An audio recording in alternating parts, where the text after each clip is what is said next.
The blue light vanished. Steve, Blake, and Susan collapsed onto the stone floor of the hidden chamber. For several seconds, none of them moved. They were back. The dragon statues stood silently before them, as if nothing had happened. Slowly, the three friends rose to their feet. Something strange was happening. The wrinkles that had appeared on their faces during their time in ancient Egypt began to fade. Their aching joints no longer hurt. Their bodies rapidly returned to the age they had been before entering the cave. Yet despite looking young again, none of them felt relieved. Jason was gone. The three exchanged guilty glances. No one spoke. No one needed to. They all knew what they had done, or at least what it looked like they had done. "We never talk about this," Steve finally said. His voice was firm, but his eyes betrayed uncertainty. "Do you understand me?" "Nobody tells anyone." Blake lowered his head. Susan looked away. Both nodded. Deep down, all three still hoped Jason had somehow survived. But hope wasn't enough to erase the guilt. When Jason failed to return, the tour guides immediately alerted the authorities. A missing person investigation was launched. Because Jason had last been seen with Steve, Blake, and Susan, the three friends were questioned repeatedly. Each time, they told the same story. "We got separated. No one could prove otherwise." Eventually, the Egypt excursion ended. The students returned home to New York. Life was supposed to continue normally. It didn't. 3 days after returning home, they began noticing changes. At first, the differences were subtle. Susan seemed more graceful and confident. Her features appeared sharper and more refined. Steve noticed his physique improving despite doing little exercise. His shoulders broadened and his muscles became more defined. Blake experienced similar changes. His reflexes became quicker and his senses felt unusually sharp. None of it made sense. During lunch break at school, Steve gathered Blake and Susan behind the gymnasium. "You guys have noticed it too, right?" Blake nodded immediately. "My hearing is better."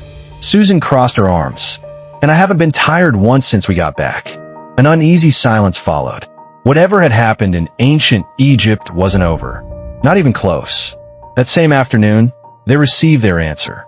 While walking home from school, they heard shouting. A young boy had chased his ball into the middle of a busy road. A speeding truck was approaching. The driver didn't see him. Neither did the child. Everything happened in seconds. The truck raced forward. The boy bent down to grab the ball. Susan's eyes widened. Without thinking, she threw out her hand. "Look out!" Blue light erupted from her body. The truck stopped instantly. Not slowed. Stopped. As though time itself had frozen around it. The massive vehicle hovered inches away from the child. The world fell silent. The boy stared in confusion. The driver stared in terror. Susan stared at her glowing hand. "What?" The blue light faded. The truck moved again, this time harmlessly. The child ran back to the sidewalk. Safe. Steve and Blake stood frozen. None of them could believe what they had just witnessed. Susan had stopped a moving truck with nothing but a gesture. An hour later, the three sat inside Susan's living room. Questions filled the air. "Do it again," Steve said. "I don't know how." Susan replied, "You did it before." "I wasn't trying to." For nearly 20 minutes, they experimented. Nothing happened. Susan grew frustrated. Steve grew impatient. Finally, Steve lost his temper. "You have to be hiding something." The moment he shouted, twin beams of golden energy exploded from his eyes. The laser struck Susan. She screamed.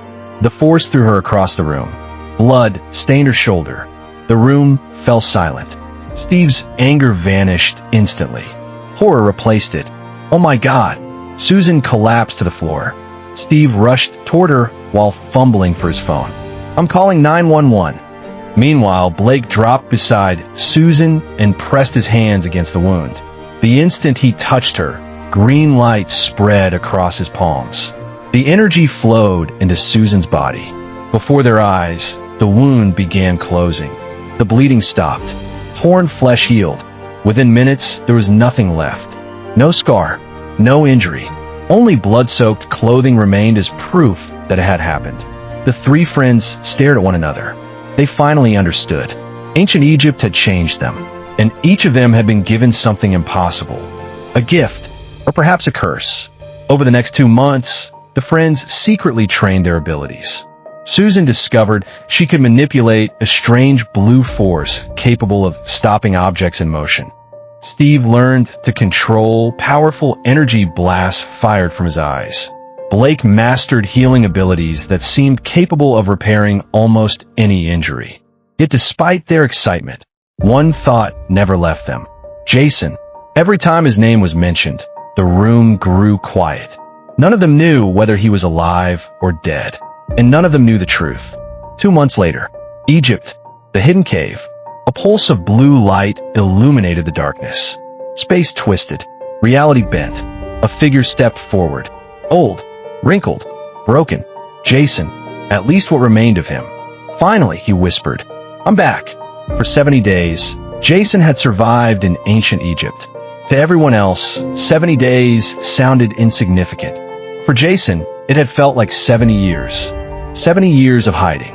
70 years of loneliness. 70 years of believing he had been abandoned. Only Maritamen had remained by his side. Without her, he would have died long ago. Together, they discovered the truth. The dragon statue appeared once every 2 months. Jason's only chance of returning home was to survive until it appeared again. And survive he did. But survival came at a cost. Each passing day aged him. Each passing day filled him with bitterness. Each passing day strengthened the belief that his friends had chosen to leave him behind. By the time the statue returned, Jason barely resembled the playful teenager he once was. The cheerful boy was gone. Something darker remained. When the statue finally reappeared, Maritamen risked everything to help him reach it. For one last time, she guided him into the royal vault. Jason turned toward her before leaving. "Thank you," he said quietly. Maritamen smiled sadly. "Goodbye, Jason." Blue light consumed him. Back in the present, Jason immediately noticed the changes within himself. The years he had endured had awakened something powerful, something terrifying. Shadows gathered around him like living creatures. Dark figures emerged from the darkness itself. Creatures with glowing eyes and twisted forms. Jason called them shadow demons, and they obeyed him. But that wasn't all. He discovered he could merge with them. When he did, his body transformed into something monstrous. A towering figure covered in living darkness. Eyes burning like embers. A king of shadows. A nightmare made flesh. Jason named this form Shadow Lord. He stood in the darkness of the cave and looked toward the distant horizon. Toward home. Toward New York. Toward the friends who had left him behind. The shadows swirled around him. His expression hardened. They moved on with their lives. His voice was cold. "Now it's my turn to change theirs." The darkness swallowed him, and the Shadow Lord began his journey home. Like, subscribe, and follow for more juicy content.